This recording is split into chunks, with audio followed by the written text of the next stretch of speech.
Bonjour à tous. Et pour commencer, je vais commencer par vous remercier. Merci Gaëtan pour l'invitation. Je suis très content d'être ici. C'est la première fois que je viens au Frais Noir. J'en ai beaucoup entendu parler, donc je suis très content d'être ici aujourd'hui. Alors, je vais vous parler de travaux scientifiques que j'ai faits il y a quelques années déjà. Je vais parler de détection de deepfake. Ça va être des présentations, alors la mienne et celle de Nicolas après, ça va être des présentations plus scientifiques que les deux qu'on a vues tout à l'heure. Et pour commencer, je vais peut-être définir ce que sont les deepfakes. Bon, je pense que tout le monde connaît, mais je le rappelle quand même, hein. Par deepfake, on entend un programme d'intelligence artificielle qui prend une vidéo et sur cette vidéo, qui peut remplacer le visage de quelqu'un par le visage de quelqu'un d'autre. Alors, pendant longtemps, il y a eu beaucoup de tests où on mettait le visage de Nicolas Cage, là qu'on voit, hein. Donc, on pourrait inclure le nom de Nicolas Cage dans la définition, hein. Alors, pour commencer, j'aurais bien aimé vous montrer les premiers deepfakes, hein, qu'on a pu voir apparaître, mais je ne vais pas le faire parce que c'est principalement du porno. Il se trouve que dans plein de technologies, le porno a de l'avance.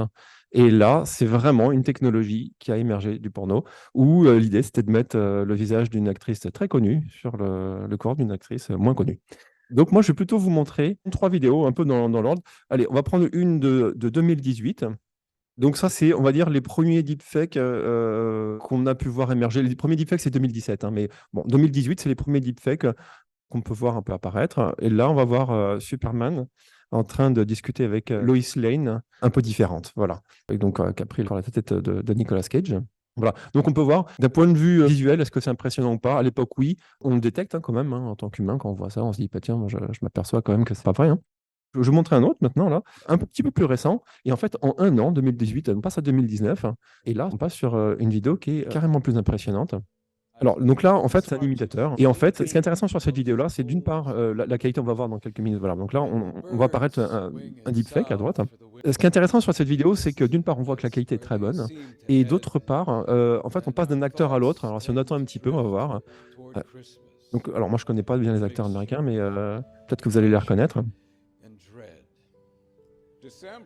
Voilà, donc là, on vient de passer à un autre. Feels like the month lasts a week, and a hectic commotion arises till our sanity plays hide and seek. The colorful, bright decorations, the music, the ribbons, the swag glow and gleam with the promise of pleasures as long as you scan the price tag. And though most of us Voilà. Donc, bon, il y en a plein d'autres, hein, mais alors c'est quand même un gros effort, là, hein, c'est 300 000 images, c'est beaucoup de travail, hein. Mais déjà, en 2018, le résultat est, moi, je trouve assez bluffant. Et là, maintenant, je vais vous montrer un deepfake encore plus récent, un deepfake de cette année. What we subsequently learned is it may have come from the former Ça, c'est president or l'original, hein. his legal team acting in bad faith. This is a deepfake example of what is possible with powerful computer and editing. It took around 72 hours to create this example from scratch using extremely powerful GPU. It could be improved with more computing time, but 90% of people cannot tell the difference. Alors, en fait, ce qui est intéressant avec cette vidéo-là, c'est que quand on la regarde dans cette qualité-là, elle est vraiment impressionnante. Alors, parfois, on se dit, ouais, attends, moi, je m'aperçois, hein, que c'est un deepfake, hein, je le vois bien quand même, hein. Quand on est prévenu, effectivement, certaines personnes peuvent, surtout les graphistes en fait, hein, peuvent se dire, bah ouais, moi, je vois quelque chose. Quand on n'est pas prévenu, on se fait avoir, hein, quand même, hein. Voilà. Et alors, il faut bien voir aussi que cette vidéo-là, si on la met sur les réseaux sociaux, elle va perdre en qualité. Et alors là, par contre, on ne pourra plus voir les petits détails qui font qu'on détecterait peut-être un deepfake visuellement. Voilà. Alors, je vais commencer par vous expliquer un peu comment ça fonctionne un deepfake, mais brièvement, pour vous expliquer comment on peut le détecter ensuite. L'idée, c'est de prendre chaque image de la vidéo, d'extraire le visage. Ce sera la seule partie de l'image qui va être modifiée. Et là, on va faire. Alors, c'est quelque chose de vraiment très malin. On utilise un auto-encodeur.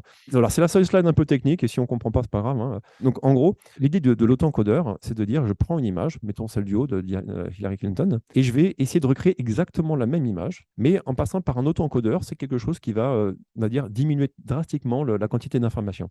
Donc, alors, un goulot d'étranglement, on va dire. Ça s'appelle l'espace latent. Et donc, on passe par d'une image avec beaucoup d'informations. L'information, c'est les pixels, en l'occurrence, hein, et on passe d'une image avec beaucoup d'informations. L'information, c'est les pixels, en l'occurrence, hein, et on passe sur un espace très, très petit et qu'on va, on va dire, décoder pour refaire la même image. Si on y réfléchit bien, en fait, on s'aperçoit que la première partie en bleu, l'encodeur, on va le nourrir avec beaucoup d'images de Hillary Clinton. Mais son rôle, c'est de dire moi, j'ai l'impression que Hillary Clinton, elle regarde vers le haut, elle tourne la tête un peu comme ça, les sourcils, ils sont comme ça, elle sourit. Voilà, une sorte de description de la scène. Donc, en fait, l'encodeur, son rôle, ça va être d'observer puis de notifier ce qu'il observe. Et il va créer une description de ce qu'il voit dans un espace latent. Donc, c'est vraiment quelque chose avec pas beaucoup d'informations. Et le décodeur, lui, c'est assez différent ce qu'il fait. Il prend ce peu d'informations qui expriment l'image originale et il va dire, moi, écoute, moi, des Hillary Clinton, j'en ai vu passer un paquet et je suis capable de recréer une image de Hillary Clinton. Dis-moi juste, et regardez par où était la lumière, etc. Donc, il prend cette information, puis il recrée, et on espère, hein, la même image de Hillary Clinton. Alors, si on le fait 2 fois, on le fait une fois avec Hillary Clinton et puis une fois avec Angelina Jolie, ben, c'est super, c'est bien, ça marche. La très bonne idée ici, qui est intéressante, c'est de dire on va prendre le même encodeur, en fait. Donc, l'encodeur, c'est celui qui regarde l'image et puis qui exprime ce qu'il voit dans l'espace latent. Autrement dit, ils partagent le même espace latent. Et par contre, les décodeurs, ben, chacun a son décodeur. Mais chacun sait lire dans l'espace latent créé par le même encodeur commun. Autrement dit, une fois que les réseaux sont entraînés, eh bien, on peut lire une vidéo, mettons, de Hillary Clinton. Et puis, donc on a une description de cette image-là, mais au lieu de le décoder avec le décodeur d'Hillary Clinton, eh ben, on va le décoder avec le décodeur de Angelina Jolie, qui va reproduire le visage d'Angelina Jolie sur la tête Hillary Clinton en conservant les expressions du visage et puis les intentions du visage. Alors, à quoi ça peut servir? Il y a quand même des utilités assez sympas, hein. L'anonymisation, en gros, si vous avez un témoin qui ne veut pas qu'on le reconnaisse, mais qui veut témoigner avec un visage, on peut exprimer pas mal de choses en plus de ce qu'on exprime avec les mots.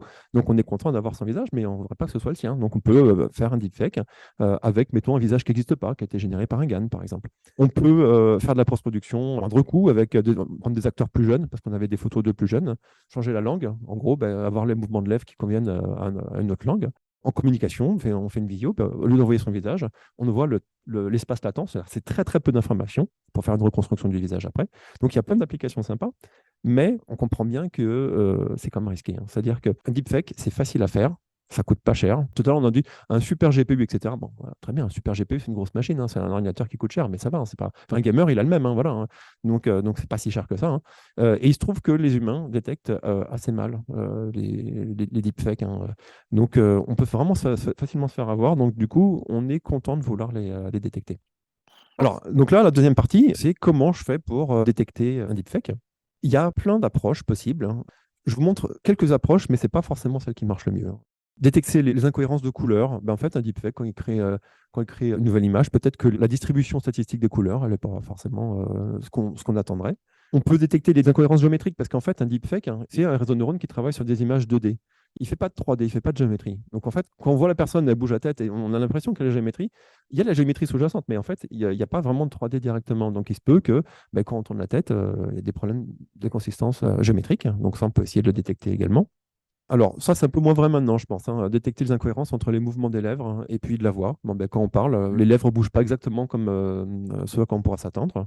Des incohérences temporelles. Il se trouve que les premiers deepfakes, en fait, ils travaillent image par image. Donc, même si chacune image est excellente, on n'est pas assuré qu'il y ait un lien cohérent d'une image à l'autre. Voilà, en animation, est-ce que ça marche? Pas forcément. Donc, peut-être que c'est pas exactement les mêmes couleurs, peut-être que la géométrie n'est pas tout à fait pareille, peut-être que la distribution du bruit n'est pas la même. Voilà, donc on peut aussi travailler là-dessus. Voilà, ce sont des pistes.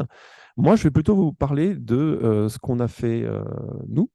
Alors, là, je vous ai prononcé des prismes, mais en fait, nous, on était le premier à travailler sur la détection de deepfake, et on a créé un réseau qui s'appelle Maisonnet. Et alors, Maisonnet, qu'est-ce qu'il fait? Il prend chacune des frames, chacune des images de la vidéo, il extrait les visages, et sur chaque visage, il va essayer de regarder ce qui se passe. On a commencé à travailler là-dessus en 2017, hein, vraiment quand il y avait les premiers deepfakes. Donc, l'idée de travailler là-dessus, c'est de se dire, plutôt que d'essayer de faire ce qu'on faisait avant, à savoir des maths et de l'analyse du traitement du signal et puis de l'analyse de données avec des mathématiques, on s'est dit, non, on va faire du deep learning, hein. Quoi de mieux qu'un réseau de neurones pour détecter le travail d'un autre réseau de neurones? Donc, voilà, on s'est posé la question, si on devait le faire à la main, comment on ferait? Et quel est le réseau de neurones qui serait le plus proche ou qui serait capable de réaliser ce qu'on voudrait faire à la main? Donc on est parti là-dessus. Et puis après quelques changements, ça marchait vraiment très très bien sur les images de l'époque. Voilà. Donc je ne vous explique pas le réseau, mais voilà, on avait des très bons résultats. Et on a eu un petit problème quand même, hein. C'est un problème scientifique, c'est que les bases de données qu'on avait, c'était celles qu'on avait à l'époque, c'est-à-dire quasiment que du porno. Moi, quand j'ai fait ces travaux-là, j'étais au Japon, hein. Ça pose un petit problème, c'est qu'on aime bien mettre nos bases de données en libre accès à tout le monde, mais ça posait des problèmes de mettre les images en entier. Donc, on a mis que les visages dans notre base de données. Voilà. Et sinon, pour le nom, Maisonnette, ça vient un peu de l'approche qu'on a eue sur la façon de travailler sur nos images. En fait, sur une image, on pourra décomposer trois approches différentes. La première, c'est le côté macroscopique, c'est le sens sémantique de l'image, hein. On regarde l'image. Tout à l'heure, on a vu un cosmonaute qui chevauchait un cheval sur la Lune. Voilà. Bon, quand on regarde ça, on a un gros doute, hein, un gros doute sémantique, hein, sur la véracité de l'image.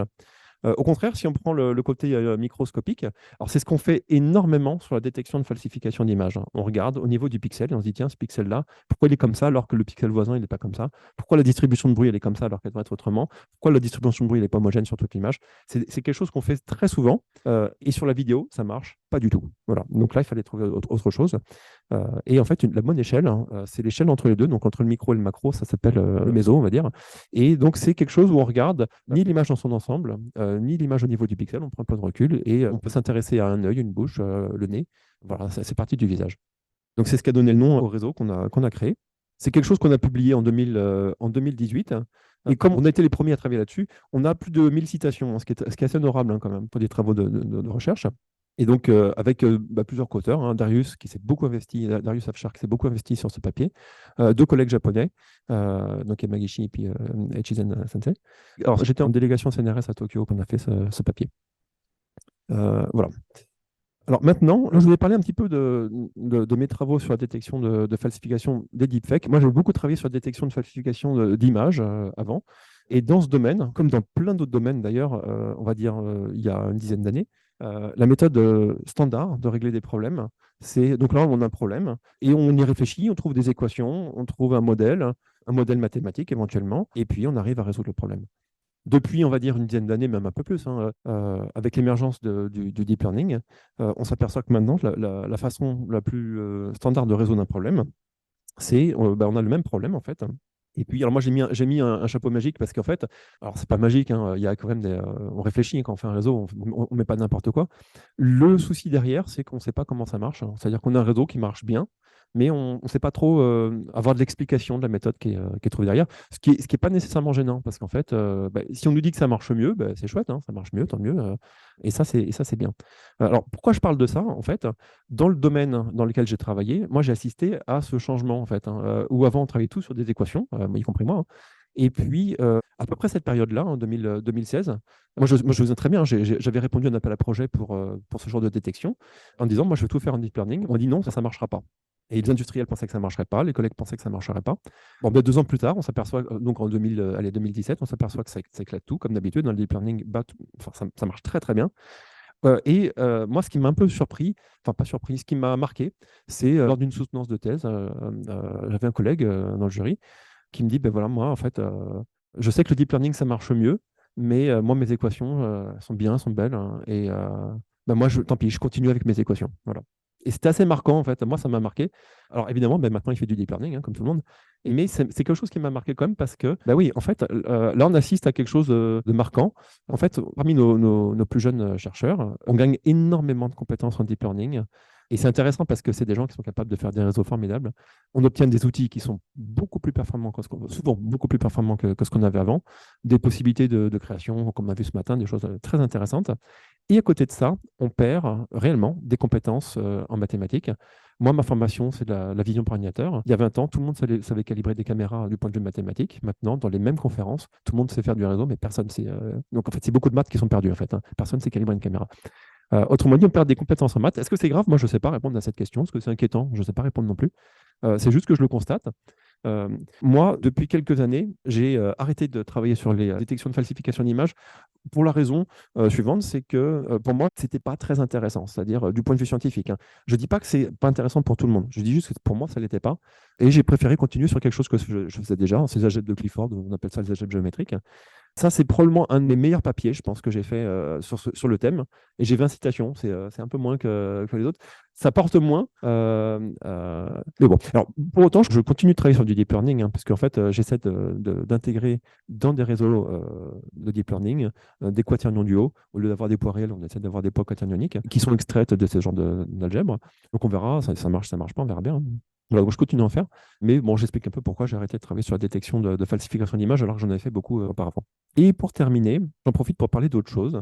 Je suis responsable d'une formation d'ingénieur qui s'appelle l'IMAC, hein, en région parisienne, et on travaille sur les arts et les sciences autour de l'image, ce qui est très très rare. En termes d'école d'ingénieurs, on est les seuls habilités par la CTI, la commission d'éthique d'ingénieurs. Ça veut dire qu'on dessert un diplôme d'ingénieur au même titre que les grandes écoles. Voilà.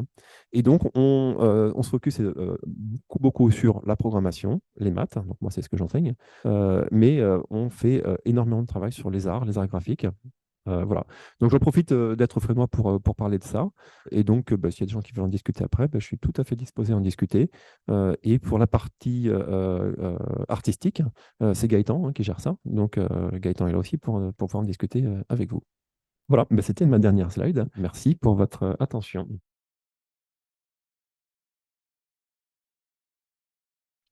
Et à une époque, j'étais chimiste et j'avais un collègue qui s'intéressait à des réseaux complexes, donc il y avait un comportement complexe, donc il essayait de prédire des choses avec sa connaissance à lui de ce qui allait pouvoir se passer. Et ces prédictions, en fait, ça fonctionnaient très bien, même s'il essayait toujours d'avoir une approche rationnelle à ce qu'il essayait d'étudier. Et évidemment, quelques années plus tard, il a toujours refusé, lui, d'utiliser l'intelligence artificielle pour comprendre, ou en tout cas avoir une prédiction de ce qui allait se passer. Et je trouvais ça toujours très beau aussi, sa manière d'essayer de garder le standard le plus élevé possible, ce qui fait que c'est un bon chimiste et pas un magicien. Bref, ce qui m'intéressait justement dans votre travail de détection de fake, c'est qu'il y a eu une période visiblement où vous aviez une approche rationnelle. Par exemple, ça, en tant qu'être humain, on comprend bien que c'est pas possible. Et là, du coup, j'ai l'impression qu'avec le deep learning, finalement, on va nous dire ça c'est un faux, ça c'est un vrai, mais il y aura aucun programme qui pourra nous expliquer pourquoi c'est un faux. C'est bien ça que je comprends. C'est exactement ça. Ouais, ouais, ouais. Alors ça, est-ce que c'est gênant? Il y a quelque chose qui est intéressant en fait, hein, c'est que tous mes collègues, surtout au Japon, mais tous mes collègues plus âgés que moi, en gros, de l'ancienne génération, ça les gêne beaucoup de dire, OK, je suis pas capable d'expliquer pourquoi ça marche, et donc je le fais pas. Il y a pas mal dans les plus jeunes, mais non, en fait, c'est hyper chouette, ça marche super bien, ça marche mieux que quand c'est un humain qui réfléchit à la façon de résoudre le problème avec des maths. Donc, est-ce que c'est un problème? Moi, je ne sais pas répondre à ça. Par contre, il existe plein de situations où, en fait, et peut-être pour votre ami chimiste, c'est la même chose. Il existe plein de situations où le deep learning propose une solution, souvent excellente, qu'on peut vérifier après. Par exemple, pour résoudre une équation différentielle ou calculer une primitive, on peut le faire à la main. On peut utiliser des logiciels, Mathematica, etc. Il y a un réseau qui est sorti il y a quelques années, hein, qui bat tout le monde, qui bat tout. Mais comme c'est du deep learning, on ne sait pas si le résultat à la fin il est valide ou pas. Mais trouver une primitive en mathématiques, trouver une primitive, c'est très difficile. La dériver pour savoir si c'était la bonne solution, c'est très facile. Autrement dit, c'est un réseau qui nous donne une solution intéressante, mais on peut vérifier qu'elle est bonne. Donc votre collègue chimiste, si ça se trouve, il aurait pu avoir un modèle et puis peut-être vérifier que ce modèle était bon, et ça lui fait gagner du temps. Mais maintenant, lui, sa décision, c'est de dire, moi, je veux comprendre. C'est très intéressant, ça. Je comprends ça aussi, hein, de vouloir comprendre, et puis voilà. Maintenant, en fait, on se retrouve quand même avec deux approches, deux solutions, et peuvent peut-être cohabiter aussi. Hein, voilà. Merci pour la question et la réponse. Est-ce qu'il y a d'autres questions peut-être? Ah, merci de m'avoir indiqué. Alors, merci beaucoup pour cette présentation extrêmement intéressante. On a une question sociale évidemment très importante qui se pose actuellement, qui est la question du brouillage des frontières entre le vrai et le faux. On sait que ce n'est pas arrivé avec les deepfakes. Bien avant, on est dans un environnement où cette question se pose de toute façon et les deepfakes arrivent en renforçant ce que j'appelle moi les puissances du faux. Et évidemment, on sait qu'il peut y avoir des utilisations extrêmement légitimes des deepfakes. On pense à tout ce qui se fait en cinéma au niveau des effets spéciaux, la médiation culturelle. Moi, j'ai toujours un exemple d'un Dali extraordinaire, le musée Dali en Floride, qui a fait un deepfake avec le personnage de Dali qui est tout à fait réussi et qui légitime finalement les utilisations. Maintenant, lorsqu'on tombe dans un autre versant, ça devient évidemment plus compliqué lorsqu'on fait affaire à de la malveillance, à des manipulations pour changer l'opinion publique, etc. Et on dit souvent qu'il y a trois façons, dans le fond, de pouvoir contrer. Il n'y a pas une solution unique à ça. Une qui passe par des solutions techniques comme celle que vous nous avez exposée, d'essayer de trouver comment on peut détecter d'abord un deepfake pour pouvoir le contrer éventuellement, pouvoir l'identifier comme un deepfake.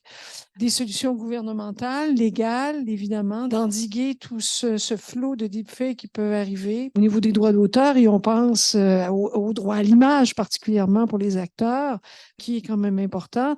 Et là, je vois arriver toutes ces technologies de doublage, par exemple, assez extraordinaires. Hein, si vous en avez vu, on joue sur les lèvres seulement, donc on a un acteur connu, anglais, et puis il va parler en allemand, en français, etc. Et puis voilà, ça devient tout naturel. Alors, on voit tous ces usages qui sont, que j'appellerais positifs, mais qui peuvent aussi être controversés justement parce que ça touche le droit à l'image. Et puis, vous avez ce qu'on appelle la formation à l'esprit critique qui est absolument important. Et donc, si je reviens au problème technique, une des dimensions qui est assez intéressante de ce côté, c'est de voir que plus il y a de tentatives de détecter ces deepfakes, plus on renforce les deepfakes eux-mêmes parce que les deepfakes se servent dans les GAN des algorithmes qui permettent de les détecter pour essayer justement d'être de meilleur en meilleur. C'est le jeu du chat et de la souris. Alors finalement, à chaque fois qu'on essaie de contrer techniquement un deepfake, on vient d'améliorer la façon de faire des deepfakes. Alors, je vais dégager une question, tout ça. Je voulais remettre la perspective, justement, de ce que vous avez fait dans cette idée, dans cette importance qu'on a, et de voir comment notre relation au vrai et au faux va se construire dans les années qui viennent. On parlait de la boîte noire, notamment, et un des problèmes avec ChatGPT qui va prendre l'information, qui va nous donner de l'information, c'est qu'on ne sait pas les sources, on ne connaît pas les sources, on ne peut pas identifier d'où ça vient. Quelle est la valeur ou la valence de vérité qu'il y a dans les sources initiales. Donc, on est en train d'avoir un espace public qui va être de plus en plus contaminé, corrompu par ce type de deepfake de toute nature. Et ça amène des dimensions éthiques, sociales troublantes. J'ai terminé en disant, par exemple, qu'il y a deux chercheurs américains, Chesson et Citron, qui ont fait une recherche particulièrement sur les deepfakes et qui ont proposé le concept de dividende du menteur. Le dividende du menteur, c'est-à-dire que de plus en plus, on voit dans un espace médiatique où, d'emblée, le message est faux et il faut montrer qu'il est vrai. Alors qu'avant, on proposait la valence de vérité comme étant le premier critère. Et donc, on voit comment tous ces effets se répercutent dans l'espace social actuel. Et ça ne fait que commencer. Alors, si vous voulez commenter. J'ai peut-être deux commentaires à faire. Alors, il y en a un qui est très technique, hein, c'est de dire le jeu du chat et de la souris. Alors, il y a quelques années, j'aurais dit ça, il y a le jeu du chat et de la souris, et j'ai l'impression, alors surtout depuis le challenge deepfake de Facebook, que la partie elle est perdue. C'est-à-dire, on n'arrive plus à détecter les bons deepfakes. Il y a des solutions techniques quand même. Soit on dit, voilà, on va tatouer les vidéos. Ça veut dire mettre un message invisible, à l'œil nu, sur la vidéo, qui fait qu'on est capable de savoir si elle est authentique ou pas. S'il faut le faire tout le temps, c'est compliqué. Mais bon, techniquement, c'est facile à faire. Donc, on peut faire ça, mais c'est compliqué de retrouver le tatouage original ou de dire, voilà. Mais on pourrait faire ça. En tout cas, je pense que la bataille est un peu perdue. La deuxième partie, c'est de dire qu'il va falloir s'éduquer. Là, c'est quelque chose qui est en train de se faire maintenant. Je pense qu'on avance dans cette direction-là. Il y a encore 5 ans, je pense qu'on pouvait dire que quand on voyait une image surprenante, on se disait, c'est une fausse image, c'est bon, elle est photoshopée. Et quand on voit une vidéo, on n'avait pas ce réflexe-là. Et là, maintenant, il y a tellement de vidéos impressionnantes, on voit n'importe quoi, qu'on commence vraiment, je pense tous, alors surtout les jeunes, je pense, mais on commence tous à s'éduquer et se dire, non, je vois une vidéo, allez, elle est suspecte, allez, j'ai un doute quand même, j'ai un doute. Voilà, il y a peut-être aussi ce côté qui est pas technique, qui est juste de l'ordre de l'éducation, de l'esprit critique, qui peut émerger.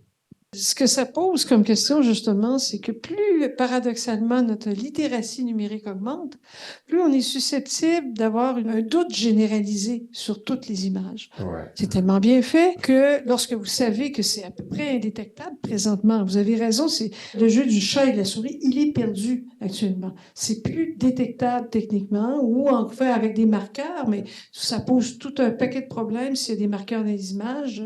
C'est le contrôle et la surveillance des images images que ça impose. Et il y a toutes sortes d'autres questions très, très importantes autour de ça.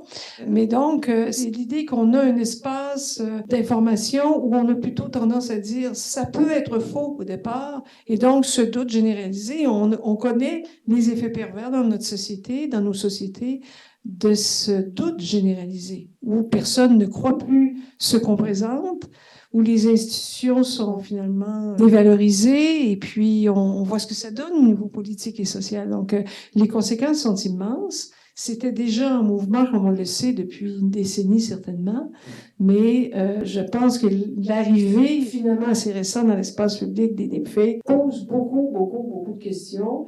Et il ne suffit pas de savoir qu'une image, que toute image qu'on regarde maintenant, on ne connaît pas son authenticité. Il y a une crise de l'authenticité, on ne le sait pas. Il y a un contexte pragmatique, évidemment, qui peut nous aider à répondre à cette question, mais même là, si vous avez des salles d'information, des journalistes reçoivent des vidéos, ils n'ont pas le temps de vraiment savoir si la source est vraie ou pas, et ça contribue finalement à distribuer des faux de façon virale, comme on le voit actuellement. Et pour moi, je ne vois pas la solution, en tout cas, il n'y a pas de solution facile au problème.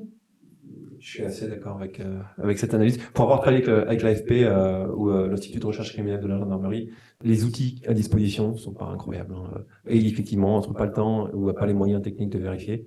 Et en fait, les journalistes, hein, moi, ce qu'ils me disent, c'est qu'ils ne se basent pas du tout sur des solutions techniques pour la validité d'une information. Ils se basent sur leur réseau.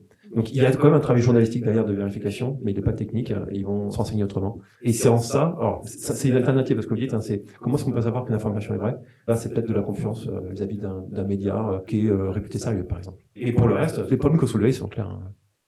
Merci beaucoup, Vincent. Gaëtan, une autre question ici. Désolé, c'est plus pour rebondir. Je pense qu'il y a quelque chose d'intéressant ici, c'est qu'il y a des solutions, je pense, qui ne sont pas de l'ordre technique, mais qui sont de l'ordre philosophique. Notre rapport à l'image, il a toujours été problématique. Maintenant, on crée des deepfakes, très bien, mais quand on a des documentaires comme Nanook of the North, par exemple, qui montrent au monde entier que les autochtones qui vivent en Amérique du Nord sont des sauvages qui connaissent pas ce que c'est un disque, regardez, ils sont en train de le manger, donc ça nous donne une bonne raison pour les coloniser. On avait déjà ce problème de notre rapport à l'image, et en fait, on a toujours eu ça. C'est juste que maintenant, on est en train de créer des images qui sont par essence fausses, mais il fallait déjà, il y a 100 ans, se demander où était la vérité.